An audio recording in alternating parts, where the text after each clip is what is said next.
las bodegas pudimos seguir trabajando, pudimos terminar la cosecha, la elaboración, cuidándonos, obviamente, cuidando a la gente, pero después hubo un vacío, digamos, de que no sabíamos qué iba a pasar, que las ventas empezaron a caer, por lo menos las distribuciones, o la poca distribución que por ahí en nuestro nivel tenemos, hemos empezado, empezó a caer. Pero 2 o 3 meses después empezó a repuntar de otra manera. Es decir, empezamos a ver que vía internet, vía redes sociales, empezábamos a tener mayor exposición, quizás sin ni siquiera haber hecho algo, por el mero hecho de tener redes sociales o a nuestro nivel, digamos, quizás que muchas redes sociales no son ni siquiera corporativas, nuestras mismas redes sociales de personas, empezamos a tener más contactos y empezamos a sentir que había mucha gente que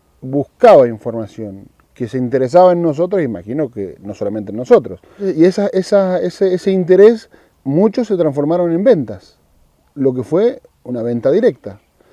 Y entonces eso nos llevó a hacer una pequeña plataforma de venta directa online. Y en definitiva, al día de hoy, que seguimos con una situación, digamos, delicada, digamos, en la pandemia, haciendo estadísticas nos damos cuenta que hemos casi vendido lo mismo que el año pasado a la misma época. Lo que sucede es que lo hemos vendido quizás de otra manera.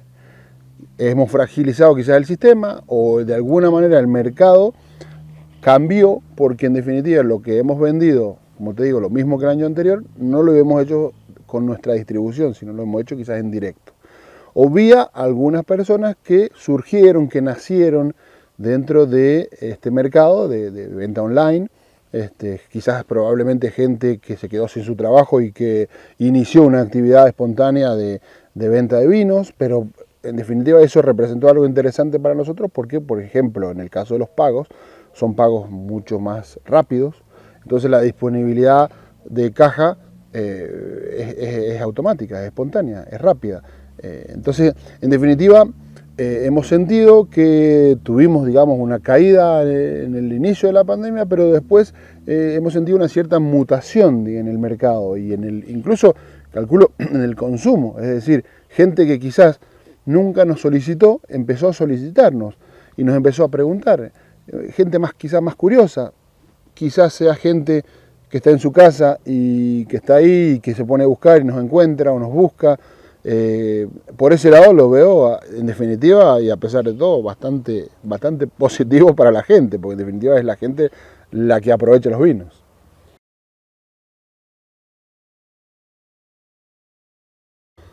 No es tan simple porque en realidad el esquema de distribución que vos venís construyendo quizás de hace algunos años, donde vos primero te cuesta encontrar un distribuidor de confianza, forjar relaciones, que el distribuidor entienda tu oferta, adquirir, como te digo, la confianza, los pagos, todo ese sistema toma un tiempo. Bueno, ese sistema se fragilizó, porque en definitiva ellos dejaron de vender, o muchos distribuidores al mismo tiempo ellos hacían ventas online. Entonces se fragilizó esa relación.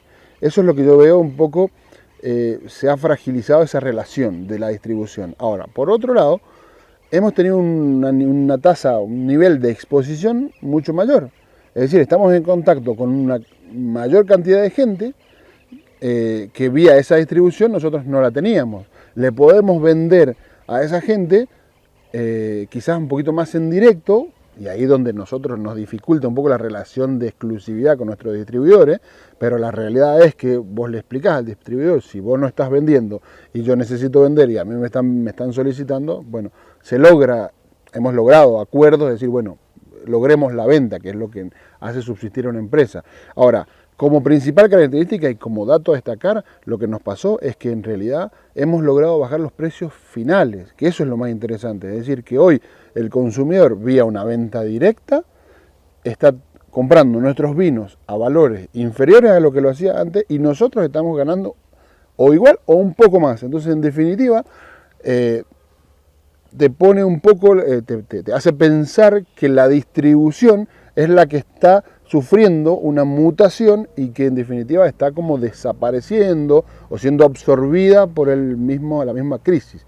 Esa es un poco la gran conclusión que nosotros sacamos. El punto de la distribución siempre ha sido una incógnita porque en definitiva, por un lado, el distribuidor te resuelve, si vos no tenés la llegada al mercado, te resuelve, por ejemplo, en muchos casos los fletes, te resuelve los pagos que vos no, si vos estás en Mendoza y vendés en Buenos Aires, no puedes confiar en la gente a quien le vendés, no le puedes dar plazo, él te lo resuelve, tenés un solo comprador. Ahora bien, fuera de eso, la distribución obviamente que manejaba márgenes sumamente desproporcionados con respecto al riesgo que ellos asumían o que no asumían, y eso nos llevaba a tener precios sugeridos finales sumamente elevados porque en definitiva la variable de ajuste no se hacía a nivel distribución, se hacía o a nivel propuesta nuestra, a nivel origen, o a nivel reducción de ventas, porque si el precio es caro o no te compran o tenés que bajar el precio.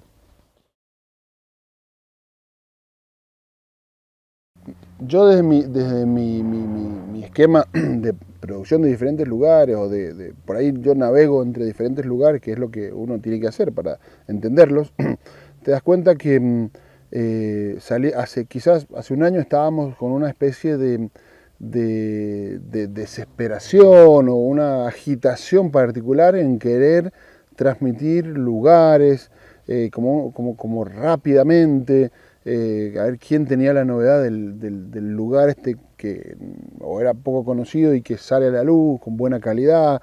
Y por lo menos desde mi lado se ve como que eso se ha asentado un poco, se ha decantado y quizás se está tomando conciencia de que hacer vinos de lugares implica conocerlos, a los lugares, y no solamente poner el nombre en la etiqueta.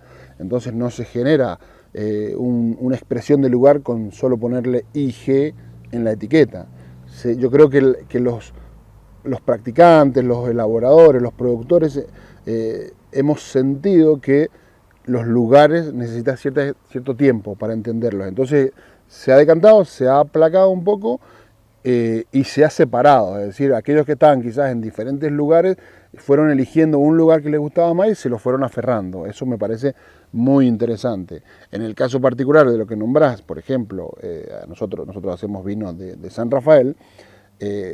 Estamos iniciando un proyecto de caracterización del terroir de San Rafael que nunca se había hecho. Entonces eso muestra una cierta madurez en la gente, en sincerarse, en querer decir, bueno, vamos a dejar de correr en las recetas, en los winemakers, en los asesores, en la barrica, en el varietal de moda, para focalizarse en las cosas un poquito más profundas y verdaderas de los lugares. Es decir, a ver, porque también me tengo que preguntar si el lugar que quizás suena muy bien en la etiqueta, quizás en la profundidad de las cosas no sea tan bueno. Entonces, creo que estamos pasando por esa etapa, es decir, de realmente entender los lugares, y quizás si hace algunos años estábamos dispuestos a decir, sea lo que sea, yo voy a hacer vinos de lugares, aún así si yo lo tengo que toquetear, entre comillas, el vino, hoy creo que la gente está dispuesta a hacer, a vender y el consumidor a aceptar la verdadera realidad del lugar, que puede que no sea lo que esperás, puede que la calidad no sea lo que esperás. Entonces ahí es donde va el elaborador en entender esos lugares, en potenciar las características que parecen a priori como mejores, y tratar de, entre comillas, disimular o rebajar las características que pueden ser percibidas como defectos, en cierta manera. Pero parece ser que como que el abanico está más amplio y hay más aceptación. Hoy se acepta que los Malbec, por ejemplo, puedan ser diferentes porque son de diferentes lugares, o que un lugar no sea solamente un varietal, puede ser un blend que representa el lugar. Así que me parece que la vitivinicultura, dentro de todo la crisis sanitaria o la crisis económica, en definitiva, ha ganado un poquito en madurez, me parece. Hoy, en resumidas cuentas, el productor de uva no logra tener rentabilidad. No, hoy, básicamente, no. Si vos producís solamente uva, no te alcanza para volver a producir y para invertir y amortizar, digamos, ¿no? Eso desde el punto del productor. El elaborador, en definitiva, también tiene su problema, que son las variaciones del mercado. Pero me parece que lo importante es cuando tenés un productor de uva, elaborador. Entonces ahí es un signo de adaptación. Es decir, el productor que ve su uva con un potencial cualitativo que para él es impresionante, que puede ser así, obviamente que ese potencial lo absorbe la bodega. Que la bodega por ahí lo usa para mejorar otras cosas, bueno, sí, esa es un poco la dificultad o la diferencia cuando uno hace blends generalizado a cuando trabaja por lugares.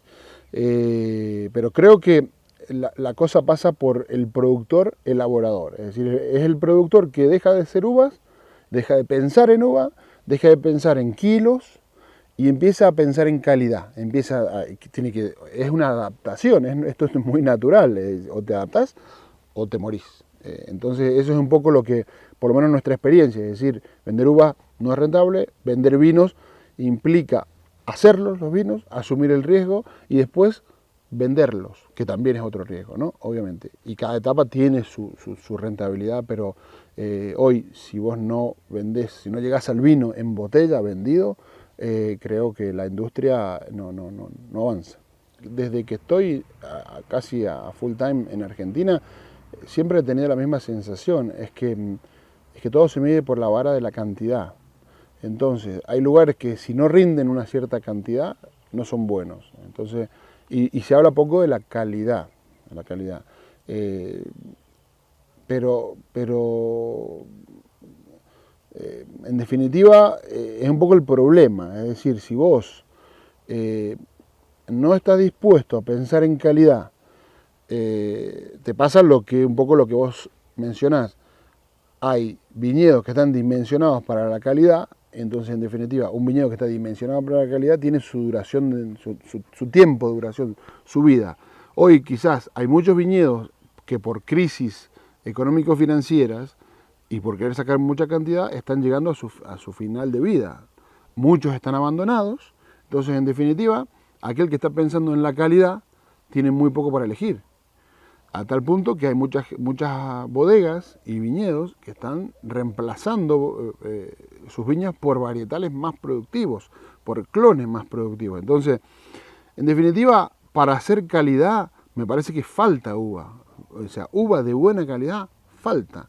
Pero también justamente por eso, porque quizás falta un poquito de claridad en el sector vitivinícola, es decir, cuáles son aquellos lugares o cuáles son los terroirs que sirven para hacer calidad y cuáles son para hacer cantidad, que es un poco lo que yo planteaba en este estudio terroir que estamos haciendo ahí en San Rafael.